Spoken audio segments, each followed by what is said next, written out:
Hello, good evening, and welcome back. So, Boris is at it again. He says that this is the moment of maximum risk. Yes, we might be past the precipice, we might be past the peak, but now is no time to relax, try to get back to normal. No, now is definitely not the time to try and get your livelihood back in order and actually stop the stress and worry of where your next bloody meal is going to come from.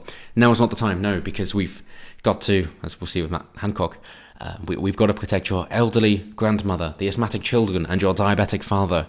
That's what we've got to protect. It's definitely not down to those people to think, maybe I'm a bit at risk. I'm going to stay home and take care of myself. Apparently, it's not down to them. Now, everybody else has to make sure that, of course, we don't harm them at all. And it's not as if the NHS is too crowded at the moment, with, of course, their new Nightingale wing barely being used. I mean, sure, the NHS has had problems for years, if not more, but it's not as if it's the coronavirus that has brought this on. Just like Trump says with the states in America, that yes, some of them are having problems and they've got financial hardship, but it isn't because of the coronavirus. They've been like this for a while. And it's the same here with the NHS. It isn't because of the coronavirus. The NHS has been like this for a while. So if you want to address the elephant in the room and actually try and say, well, yeah, there's a big problem with the NHS that we need to sort out, either saying, everybody's got to pay in more, or you can't use this unless you've been unless you are a UK resident, or it's not going to exist at all. Everybody pays for it themselves, whatever they want, and of course insurance will cover you and charities will cover you. They're basically your options. It's up to you how you want to go ahead with it. But at the moment, of course, it can't work. That is why people who have something that is treatable then have to wait around too long, and it becomes terminal, and that is why people die. But yes, okay.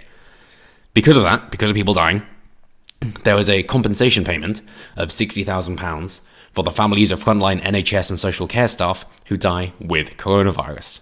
Of course, as asked of Matt Hancock at the briefing, that if the families think this isn't sufficient and would like to sue the NHS because they haven't received enough PPE, then of course they are more than entitled to do so, should they wish to. Good luck, but they are allowed to do so.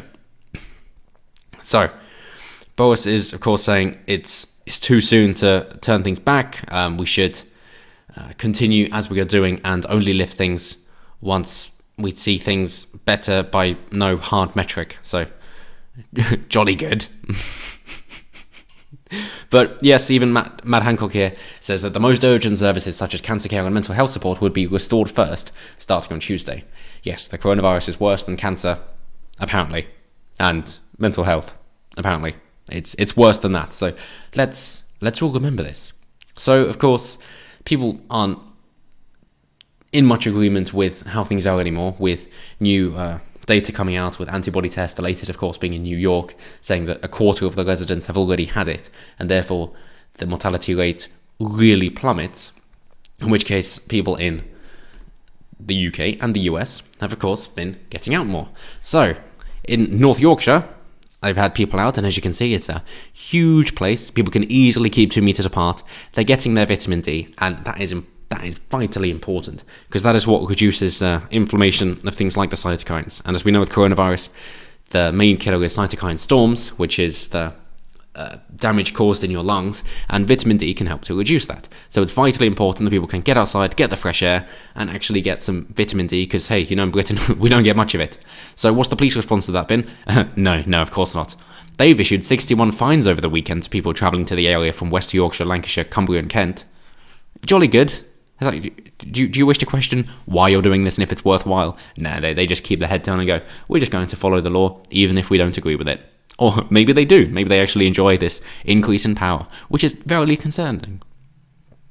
And on top of that, we've got one officer who posted on Facebook about her experience at Madame Cove over the weekend, that she was genuinely frightened. She said, politely engaging with... I just love one-sided accounts. It's fantastic. To me, it tells me more about the person than what actually happened. Politely engaging with folk to go back to where they came from. Phrasing, I mean, come on. It's like, go back where you came from. This is perfectly fine. So in brackets, Kent, Barnsley, Bradford, Dewsbury and Accrington, Pakistan. No, just Accrington. Their sense of entitlement kicked in. and I endured more abuse than I have ever dealing with drunken idiots outside nightclubs, she wrote. Yeah, their sense of entitlement, as in being able to go outside.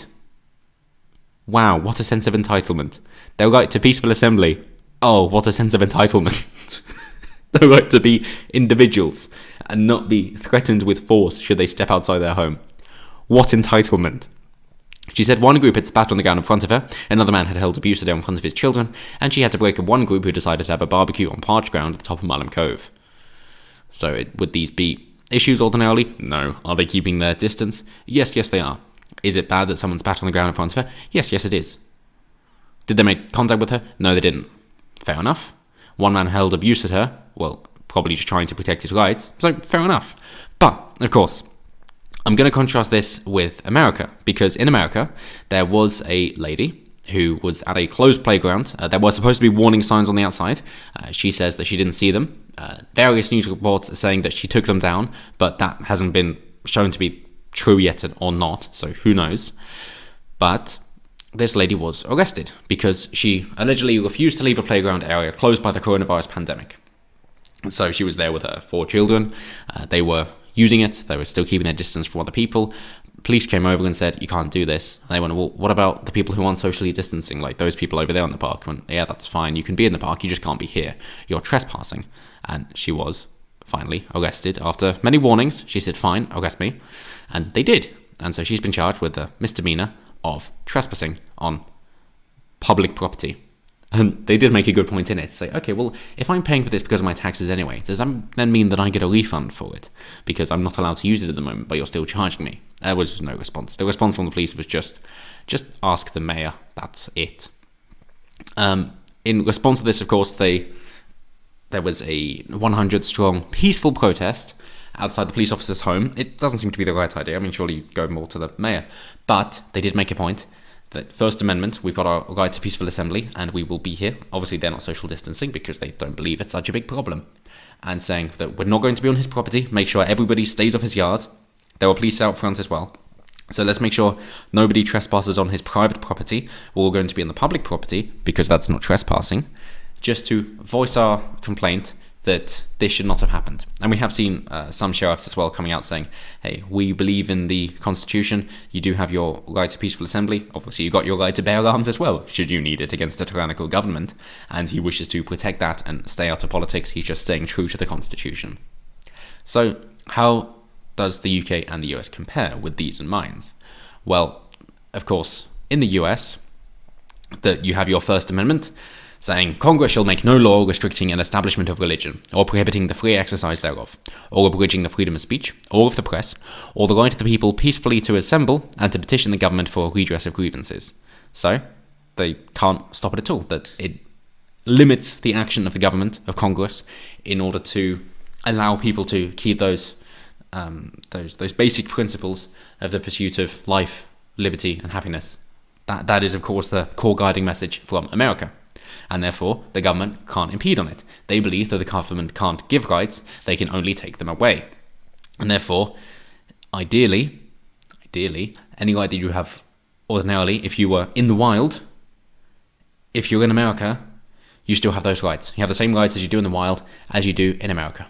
And then the government is there to help you on and to give you some other things and to help people out and help manage things. They are there to govern, to manage, not to stop you from doing things.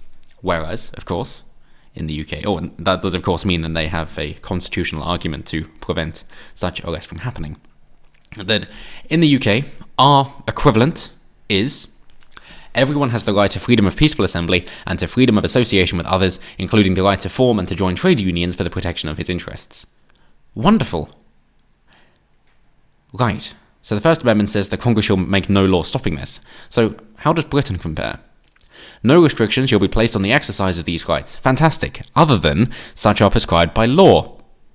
And are necessary in a democratic society in the interest of national security or public safety. And there's coronavirus. For the prevention of disorder or crime, for the protection of health, there we are again, or morals, or for the protection of the rights and freedoms of others. This article shall not prevent the imposition of lawful restrictions on the exercise of these rights by members of the armed forces, of the police, or of the administration of the state.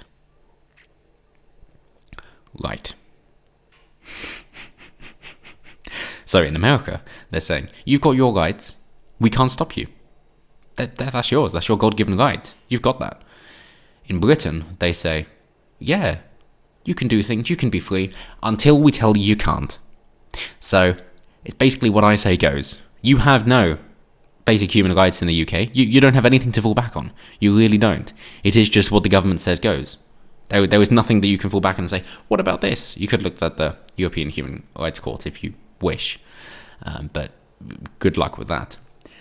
So instead, it's just, let's hope the government does the right thing. Yeah, and that they've definitely got your best interest at heart and they aren't self-serving. Let's hope that we finally hit on a benevolent government. I mean, we've been looking for it for centuries, if not millennia, but we finally found one. I don't think so, but hey, that's the difference. So as Boris is supposed to be saying, yes, that it's maximum risk and therefore we need to keep things going. Of course, he's trying to be positive and saying, yes, we should all be looking out for each other. And of course, his message that Donald Trump can't say is, so we're all looking out for each other, and if you don't, we will fine you or imprison you. Which is a tacit admission. But hey, what can you do? Because you can't peacefully protest anymore. And of course, they took away the guns a while ago. How predictable. But let's not be too black-pilled. Let's hope that things are getting better and they're hoping to lift some restrictions. At least the cancer patients can get their care. Isn't that a privilege? So until next time, have a good one.